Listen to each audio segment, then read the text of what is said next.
Hey guys, Dan with Pain Free You. Today's conversation is about resistance.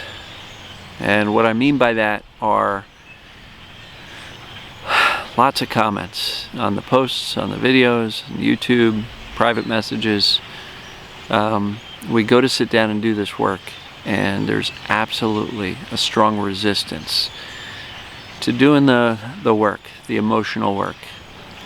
A lot of that is because we've spent our entire lives fearing and running away from and pushing these emotions away and rejecting them and denying them and just hoping they'll go away. Well, if I don't deal with my anger, it'll probably just go away. Or if I don't recognize the fact that I'm really sad or I'm grieving, it'll go away. If I just make believe it's not there, it'll go away.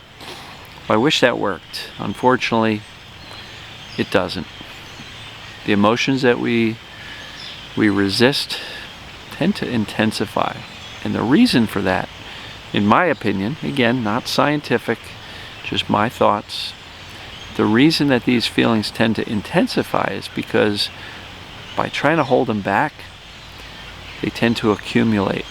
So today's sadness that you're pushing away gets added to yesterday's sadness, and a lifetime's worth of sadness that you've just been taught to push away, and it accumulates. So this overwhelming feeling of sadness, this cumulative feeling of sadness just continues to grow, and you wonder why you're so sad. Then we wonder why I've got, bouts of depression or chronic depression.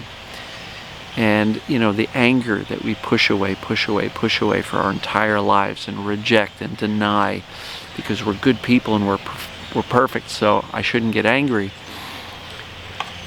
These things accumulate, and that's why the more you resist these emotions, the more they accumulate. So a couple of days ago I talked about the bucket in the subconscious, the bucket in the basement that's just this muck and sludge of all the accumulated emotions.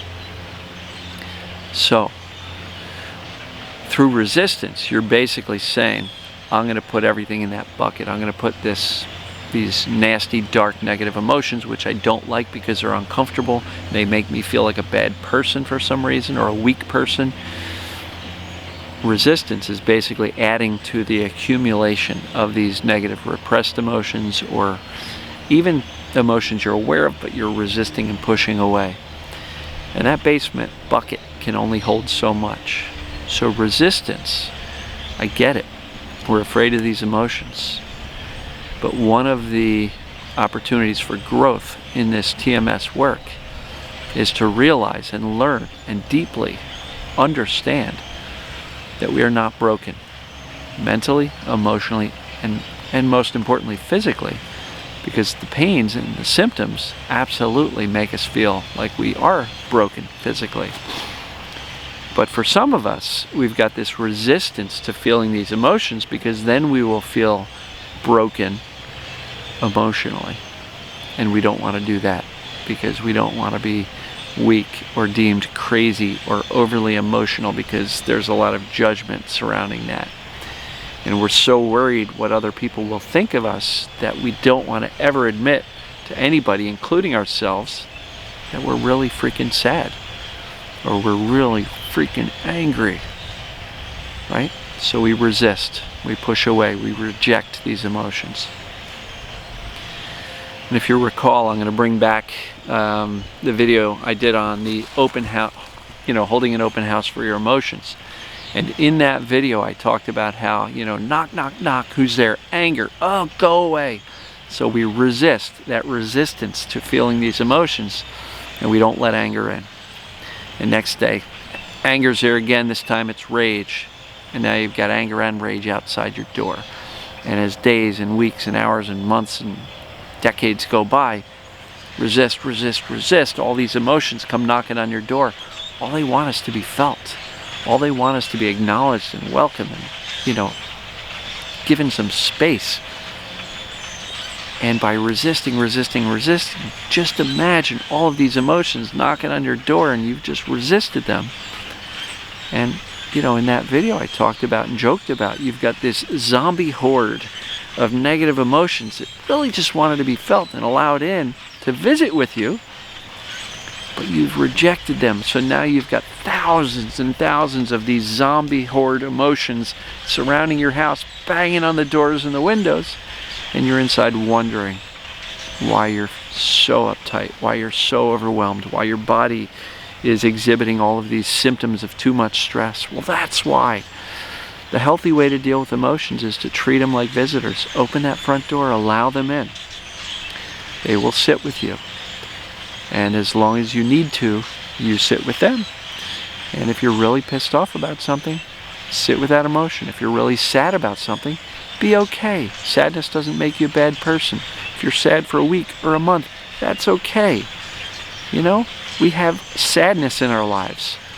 And judging sadness as bad or makes us weak or a bad, damaged person, and we got to push it away, you know. And other people will tell you, just let it go, just let it go.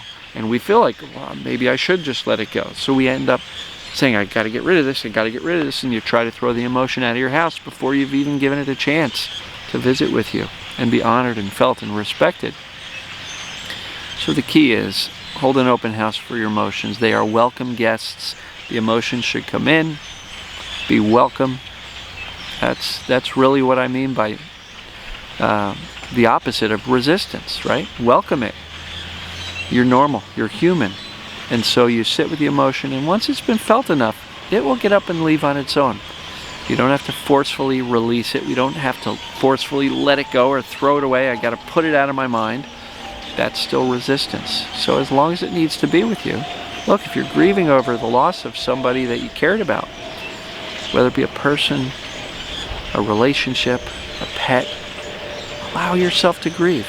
It's okay. There's nothing wrong with you for grieving the loss. And if it takes you an hour, a day, a week, a month, a year, that's okay. There's nothing wrong with that. It just makes you human. Grief to me is a signal that it's a measurement in my mind of how much we actually cared about that person or thing or animal that we've lost. You know, a few days ago under the gazebo in the rain, I talked about my buddy Jeff. He's been gone for 18 years. I'm still grieving his loss. You know, on his birthday, on the anniversary of 9/11, I still get teary-eyed. Right? That's okay. I'm allowed. Right? And so give yourself permission to feel whatever the heck it is you're feeling.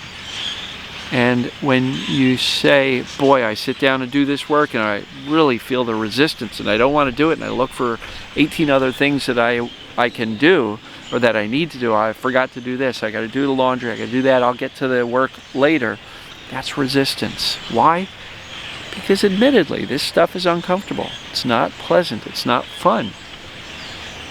It's all resistance. But when you think about the resistance, what you're essentially doing is saying, stay outside, Mr. Zombie Emotion, and you're building them up outside.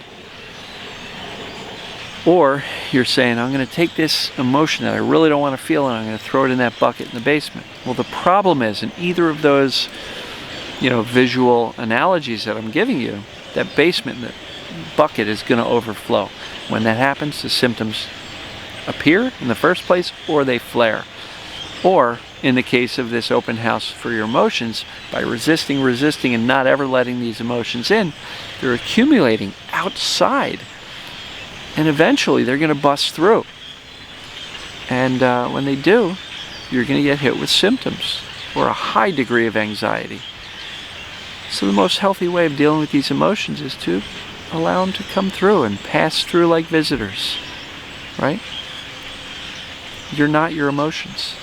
They do not make you you. They're just visitors. They're just things you experience temporarily. And the more you allow yourself and give yourself permission to experience these emotions, the sooner they're going to pass.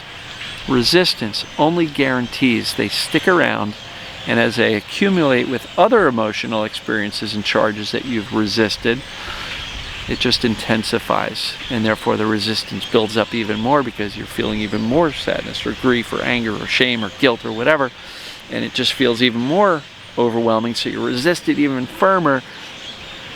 And what happens is you get caught in this vicious cycle of trying to resist these emotions that are natural and human, and before you know it, you've got symptoms, or your existing symptoms flare, or new symptoms come up, and it's a pretty vicious cycle. The great news is your job is to allow these feelings to be felt. And for the gentleman who said, how do I feel these emotions? Do I have to scream? Do I have to punch something or break something? No, not necessarily. That's expressing your emotions. That's different than feeling. I always say feeling is internal, in your heart, your head, the privacy of your home, your car, your wherever. If you want to scream, great, and you're not going to socially get into any consequences from that, great.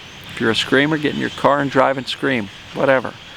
But screaming at the people around us has social consequences. It's probably not going to engender a lot of love and caring and sympathy when you're going around blowing up at people. And guess what?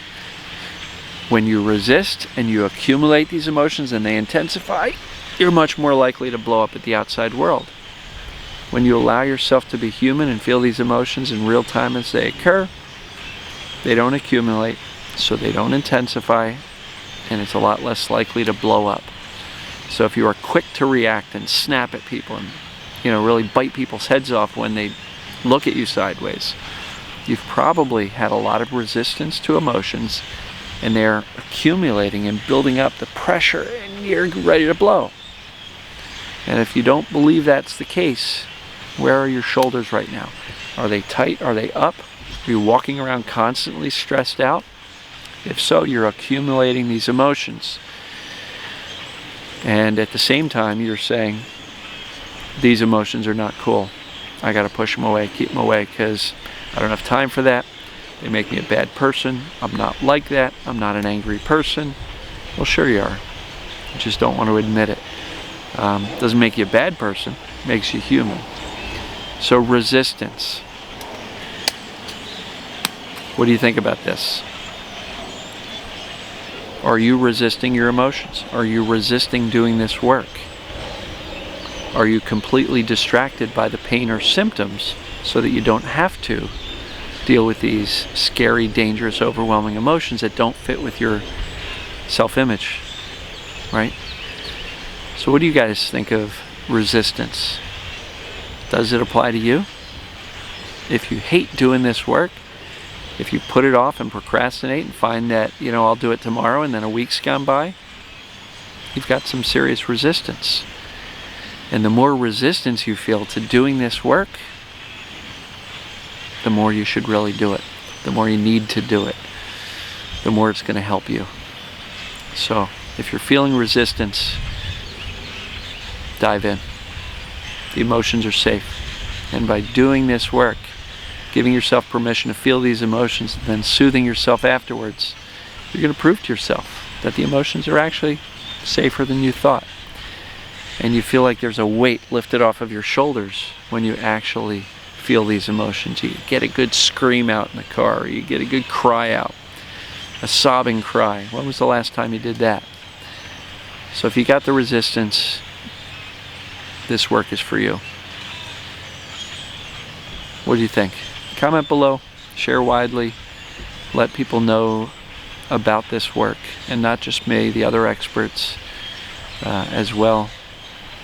And I don't know, hopefully you found this useful, and we will talk to you in the next video. Love you guys and gals. Talk soon.